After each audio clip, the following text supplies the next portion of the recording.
4 minutes past now. Sandra. There are new developments on the Ukraine controversy. Meanwhile, attorneys representing the first whistleblower acknowledging their client had contact with 2020 candidates in the course of working with the government there. The announcement coming as former Vice President Joe Biden, for the first time, called for President Trump's impeachment. Donald Trump has violated his oath of office, betrayed this nation, and committed impeachable acts. To preserve our Constitution, our democracy, our basic integrity, he should be impeached.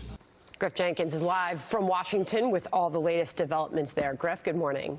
Good morning, Sandra. We're just over 2 weeks since House Democrats launched that impeachment inquiry, and the former Veep, who has refrained up until now for calling for the president's impeachment, is changing his tune in a big way and warning the president on who he picks fight with. With his words and his actions, President Trump has indicted himself by obstructing justice, refusing to comply with the congressional inquiry. He's already convicted himself. He's picked a fight with the wrong guy. The president, who says he'd reconsider cooperating with the inquiry if there was a full vote and fair conditions, was quick to respond to Biden. So Biden is dropping like a rock. I don't think he's going to make it. I didn't think he was going to make it for a long time. I don't think he's going to make it.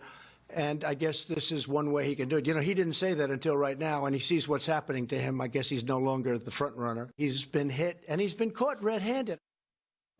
This as the attorneys for the first whistleblower are pushing back, issuing a statement to clarify what they call mischaracterizations regarding alleged political bias, writing, "First, our client has never worked for or advised a political candidate, campaign, or party. Second, our client has spent their entire government career in apolitical civil servant positions in the executive branch. And third, this one's important, in these positions, our client has come into contact with presidential candidates from both parties in their roles as elected officials, not as candidates." Now, next up, what to watch for, Sandra, in this inquiry is Marie Yovanovitch, former ambassador to Ukraine, expected to testify tomorrow, but we could see the State Department try and stop her at the last minute, as we saw earlier this week with the EU ambassador. And it appears the scope of the inquiry is widening. House Democrats now want to hear from President Trump's former Russia advisor, Fiona Hill, next Monday. Sandra? Griff Jenkins, thank you. Analysis with Andy McCarthy now, former assistant U.S. attorney, Fox News contributor, author of the brand new book, Ball of Collusion. Andrew, how you doing? And a good morning to you. I've got 3 matters I want to move through quickly. Bill. First on Congress. Good morning. Sure. You make the point, if you want to be seen as legit, then go ahead and take the vote. Start there. Well, you know, look, I think what we have here is an impeachment inquiry, or what's being pitched as an impeachment inquiry, which has really just been decreed by the Speaker of the House and a cabal of partisan leaders of the relevant committees who are doing the heavy lifting. It's not the work of the House of Representatives as an institution. The House acts by voting. The Constitution has commits the power of impeachment to the House as an institution, not to the Speaker. So I think, you know, the president's on solid ground arguing that this is not the work of the House. It's not a legitimate inquiry. Now, no one can make them take a vote. And I think what we need to bear in mind here all the time is that this is kind of a political, theatrical production with legal mood music. This is not really a legal proceeding. It's a political one, ultimately.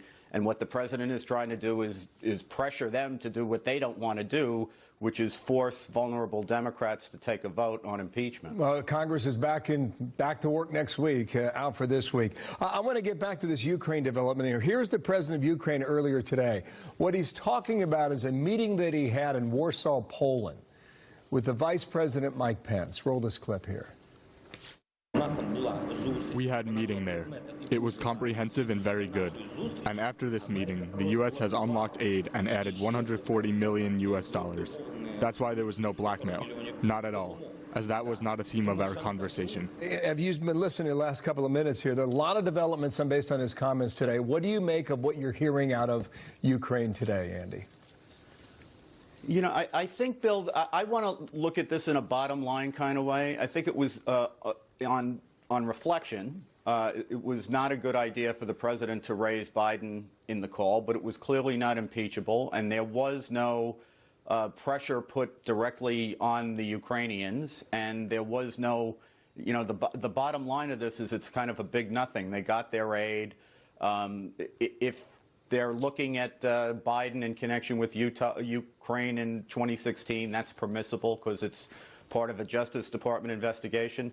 And I just think we've raised this to the decibel level of impeachment because the Democrats had already decided that Trump was unfit and they're looking for something to impeach him on. We've lost what we need back in this country, which is the ability to say you can do things that are, wrong or out of bounds without being high crimes and misdemeanors. Okay, so we're going to get a reporter in Kiev next hour here, so stand by for more on that. Did you see the Fox poll that came out late yesterday?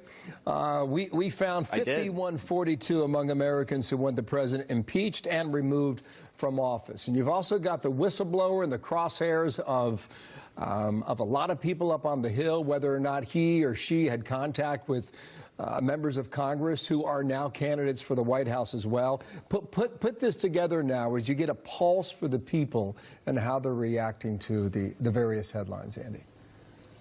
Yeah, well, again, Bill, it's a political process kind of masquerading as a legal one. So the relevance of the polling is that the more it ticks above 50% that you get Americans who want to see the president not only or are okay with him not only being impeached but removed, then theoretically the easier it becomes for the Democrats to take a vote in the House that simply allows an impeachment inquiry to go forward.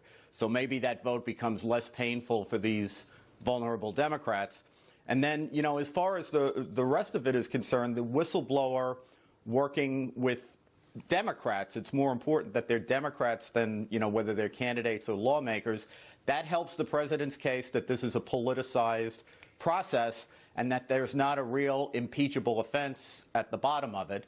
And those are the tensions that'll play out in the coming weeks. Well, it's quite clear Republicans want to vote and Democrats want to build public support. Watch both of them move forward. Thank you, Andy. There's the poll.